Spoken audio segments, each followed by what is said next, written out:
चलिए आज की जो क्लास है हम लोग शुरू करते हैं। विश्व के प्रमुख पठारों की बात करेंगे। पठार कैसे होते हैं और कैसे क्या क्या कैसे बनते हैं, हम इनकी चर्चा करेंगे एक एक करके। ठीक है ना। प्रमुख पठारों की बात करेंगे, कौन कौन से पठार विश्व में पाए जाते हैं। हमने भारत के पठारों के बारे में पढ़ा था। ठीक है। अब आज जो हमारी क्लास है वो है विश्व के प्रमुख पठार हम लोग पढ़ेंगे। कैसे पठार, कितने प्रकार के पठार होते हैं और विश्व में कहाँ कहाँ ये पठार पाए जाते हैं। ठीक है ना।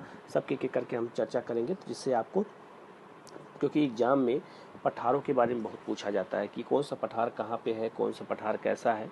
ठीक है। तो बहुत ज़रूरी है। और पठार का जो है, मैंने बताया था कि ये भारत के जब पढ़ाया तो मैंने बताया था वहाँ बहुत सारे खनिज संसाधन पाए जाते हैं। वैसे विश्व में भी जितने भी पठार पाए जाते हैं वहाँ भी बहुत ज़्यादा खनिज संसाधन पाए जाते हैं। ठीक है ना। तो यहाँ लिखा हुआ है कि पठार भूपटल पर, भूपटल मतलब क्या, स्थल मंडल पर लगभग 33% भाग पर फैला हुआ है।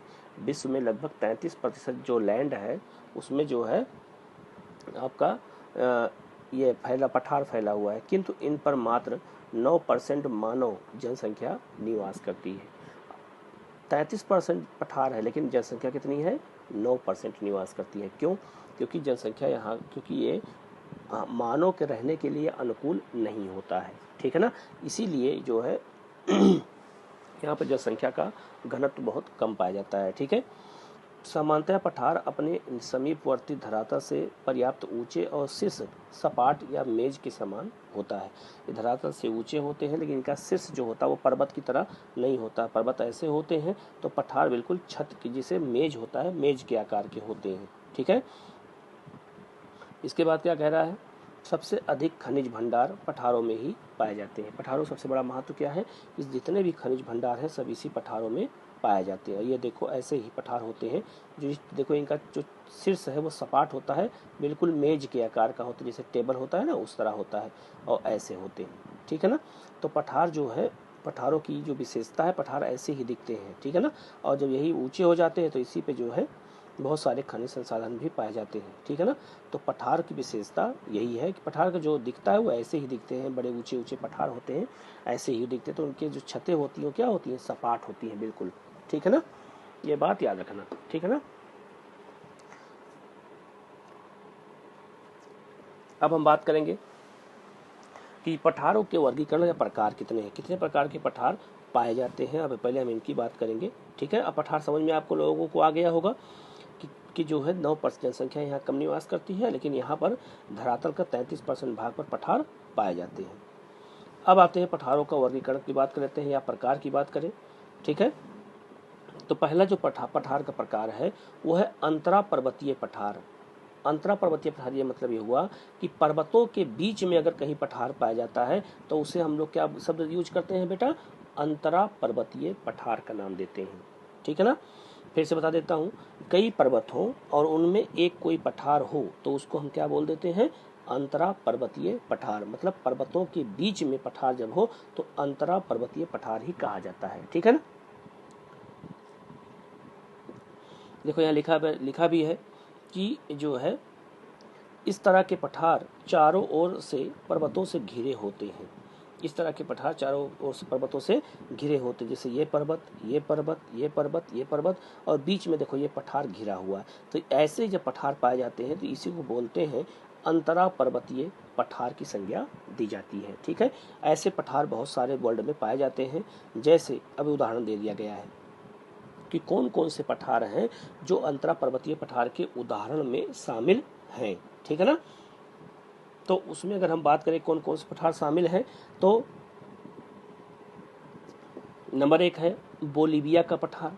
ये कहाँ है, दक्षिणी अमेरिका में बोलीविया में है। पेरू का पठार पेरू में है। ईरान का पठार ये भी पहाड़ों के बीच से घिरा हुआ है। कोलंबिया का पठार दक्षिण अमेरिका में ये भी पहाड़ों के बीच से घिरा हुआ है। मेक्सिको का पठार ये भी पहाड़ों से घिरा हुआ है। और तिब्बत का पठार ये भी पहाड़ों से घिरा हुआ है। तो ऐसे पठार जो पर्वतों से घिरे होते हैं उनको हम क्या बोलते हैं, अंतरा पर्वतीय पठार की संज्ञा देते हैं। ठीक है ना। इसके बाद में अब यहाँ देखो, ये आपको यहाँ पे मैप मैंने बना दिया है जिससे समझ में आ जाए। तिब्बत के पठार को मैंने बनाया है। अगर ये नॉर्थ है तो ये साउथ है, तो इसके एक तरफ कुनलुन शान है, एक तरफ हिमालय पर्वत है। तो बीच में जो पठार है बेटा वो कौन सा है, तिब्बत का पठार। तो जब पर्वतों के बीच में कोई पठार घिरा होता है तो उसी को क्या बोलते हैं, अंतरा पर्वतीय पठार की संज्ञा दी जाती है। ठीक है, तो ये पठारों ऐसे ऐसे ही पठार पाए जाते हैं। ठीक है ना, उनके लोकेशन के आधार पे ही उनको अलग अलग बांटा गया है। ठीक है ना, अब याद रहेगा सबको। इसके बाद में अब आते हैं गिरिपादीय पठार क्या होता है, इसकी बात कर लेते हैं। गिरिपादीय पठार क्या होता है, तो गिरिपादीय पठार वो होता है पर्वतों के आधार या तली पर स्थित पठार इस वर्ग में आते हैं। ठीक है ना, जैसे ये देखो दिया है कि कोई पर्वत हो और पर्वत के बाद केवल पठार हो और फिर मैदान हो या फिर सागर हो। यहाँ सागर हो या मैदान हो, एक तरफ पर्वत हो और बीच में अगर कोई पठार है जो पर्वत से लगा हुआ है तो उसे हम बोलते हैं गिरिपादीय पठार। गिरिपादीय मतलब ये होता है, गिरि मतलब क्या होता है पर्वत, और पादीय मतलब हो गया उसका पैर। पर्वत का पैर के पास जब पठार पाए जाएं तो उन्हें बोलते हैं गिरिपादीय पठार बोला जाता है। ठीक है, तो इन पठारों के एक ओर ऊंचे पर्वत तथा दूसरी ओर मैदान या सागर स्थित होते हैं। तो बेटा इसको इस शब्दों पर गौर करो, क्या कह रहा है ये कि पर्वत गिरिपादीय का अर्थ समझ में सबको बेटा ही गया है। तो गिरिपाद मतलब पर्वतों के नीचे जो पठार पाए जाते हैं और एक तरफ मैदान हो या सागर हो तो ऐसे ही पठारों को गिरिपादीय पठार की संज्ञा दी जाती है। ठीक है ना, अब ये चीजें आपको याद रहेंगी बिल्कुल। ठीक है, तो ऐसे ही पठारों की संज्ञा दी जाती है। अब इसमें कौन कौन से पठार ऐसे पठारों में आते हैं, ठीक है, तो पहला पठार है कोलोरेडो का पठार। ये अमेरिका में है और बहुत फेमस पठार है। ये अमेरिका का पठार है, बहुत ही फेमस पठार है कोलोरेडो पठार। इसको याद रखना है आपको, एकदम रट जाना है। दूसरा है पेटागोनिया का पठार, दक्षिणी अमेरिका में है। ये अर्जेंटीना और चिली में है। ये अर्जेंटीना में है पेटागोनिया का पठार। ठीक है, तीसरा है भारत में शिलोंग का पठार। शिलोंग का पठार भी इसी तरह का है कि जहाँ पर गारो खासी जयंतिया पहाड़ी हैं उन्हीं से सटा हुआ जो पठार है उसी को बोला जाता है शिलोंग का पठार। तो भारत में भी इसका एक उदाहरण मौजूद है। ठीक है ना, अब आगे बढ़ते हैं। अगला है गुंबदाकार पठार। गुंबदाकार मतलब क्या हो गया, गुंबद हो उसमें कई पठार हो। जैसे देखो ये एक पठार, फिर दो पठार, एक बहुत चौड़ा पठार, फिर छोटे छोटे पठार जब हो तो उन्हें कहा जाता है गुंबदाकार पठार। जैसे गुंबद होता है ना, मंदिर का गुंबद होता है, वैसे जो पठार पाए जाते हैं तो उन्हें बोलते हैं गुंबदाकार पठार की संज्ञा देते हैं। ठीक है, देखो यहाँ लिखा है कि ज्वालामुखी उद्गार या वलन की क्रिया द्वारा, वलन मतलब क्या हो गया, फोल्ड माउंटेन द्वारा। ठीक है, माउंटेन द्वारा जब स्थल खंड से इस तरह का उत्थान हो जाता है, इस तरह का उत्थान होता है तो बीच का भाग ऊंचा हो जाता है तथा किनारे वाले भाग गोलाकार होते हैं तो उसे गुंबदाकार पठार कहा जाता है। तो एग्जाम में आपसे पूछेगा कि गुंबदाकार पठार का उदाहरण कौन सा पठार है, तो अमेरिका का ओजार्क पठार और भारत का छोटा नागपुर का पठार। ये कैसे एग्जाम्पल किसका है, गुंबदाकार पठार का उदाहरण है माना जाता है। ये क्वेश्चन आया हुआ है पीसीएस में भी और आईएएस में पूछा भी गया है। चार पठारों के नाम दिए, चार प्रकार दिए गए हैं और पूछा गया है कि छोटा नागपुर का पठार किस तरह का पठार माना जाता है, तो गुंबदाकार पठार माना जाता है वो। ठीक है ना, ये बात याद रखना, भूलना मत बिल्कुल बच्चों। ठीक है ना, तो ऐसे पठारों को ही हम बोलते हैं गुंबदाकार पठार बोलते हैं। ठीक है, याद रहेगा सबको।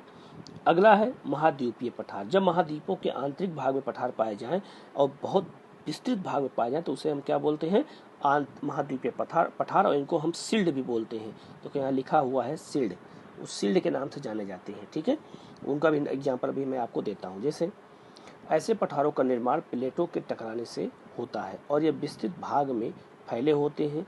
ये पठार महाद्वीपों के आंतरिक भाग में पाए जाते हैं। ये पठार कहाँ पाए जाते हैं बेटा, तो महाद्वीपों के आंतरिक भाग में पाए जाते हैं। जैसे भारत का प्रायद्वीपीय पठार, ये भी क्या है, महाद्वीपीय पठार का उदाहरण है क्योंकि ये बिल्कुल बीच में पाया जाता है। अरब का पठार वो भी बीच में पाया जाता है। ऑस्ट्रेलिया का पठार ये भी बहुत विस्तृत पाया जाता है।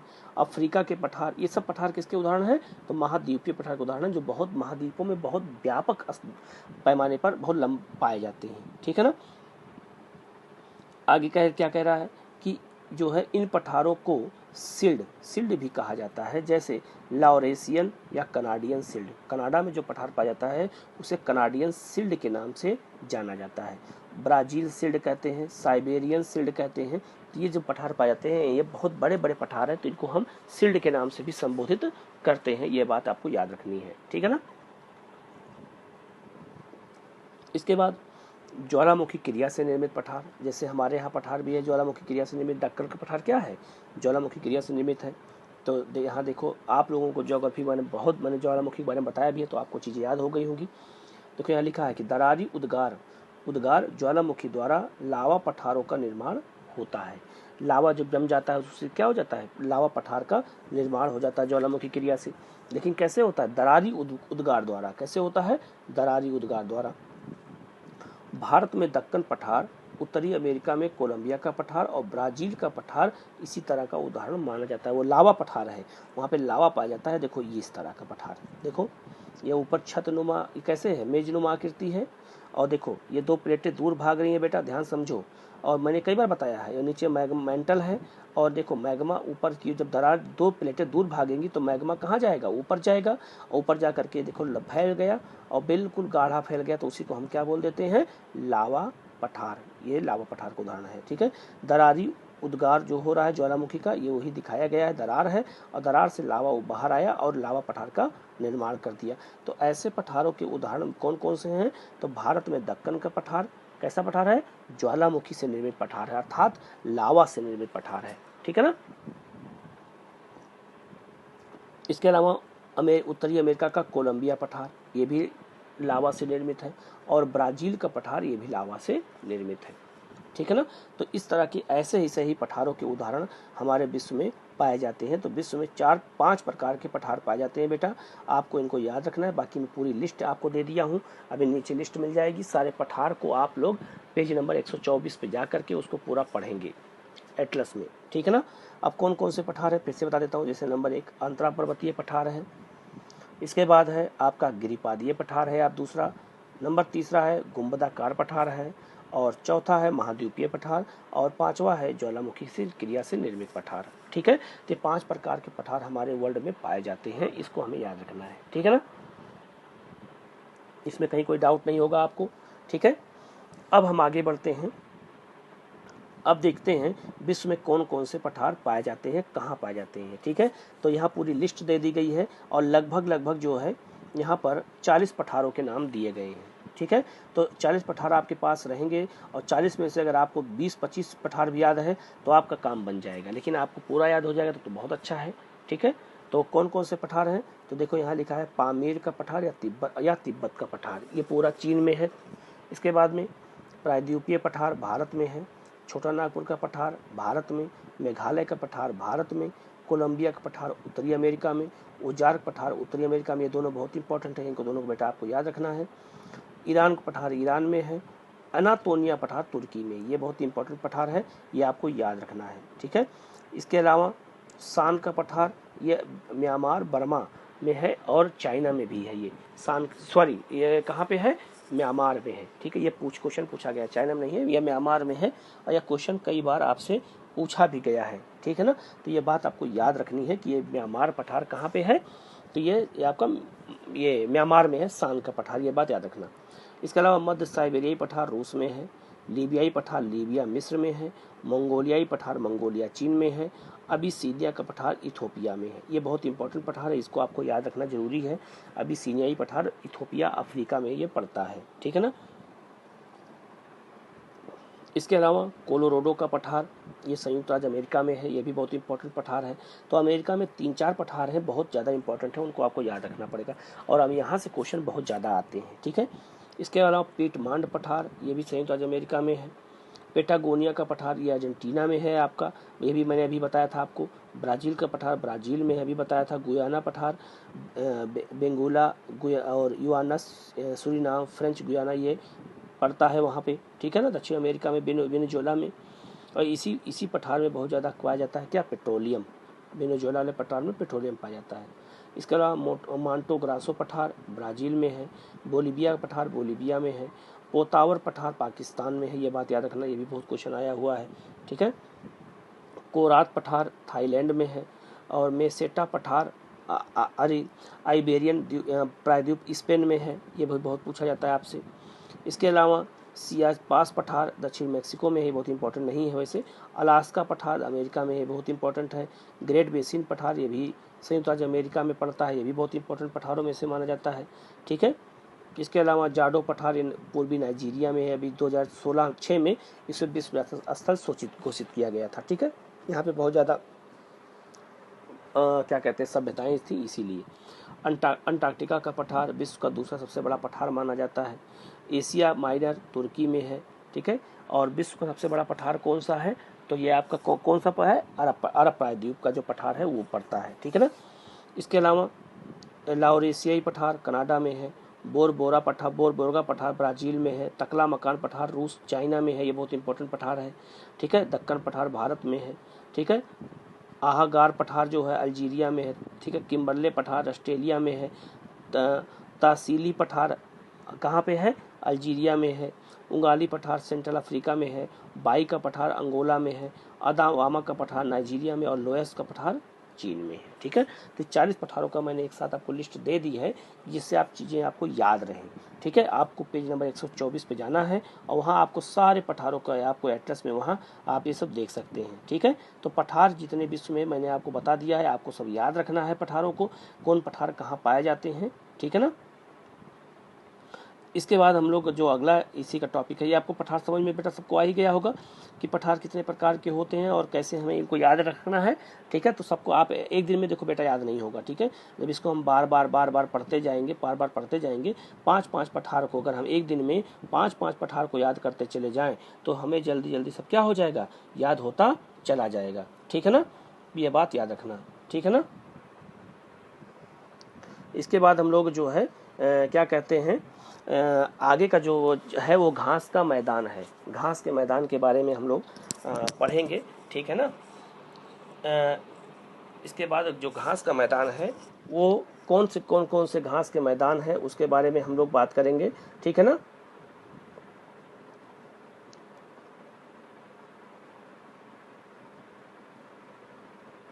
चले आगे हम लोग बढ़े।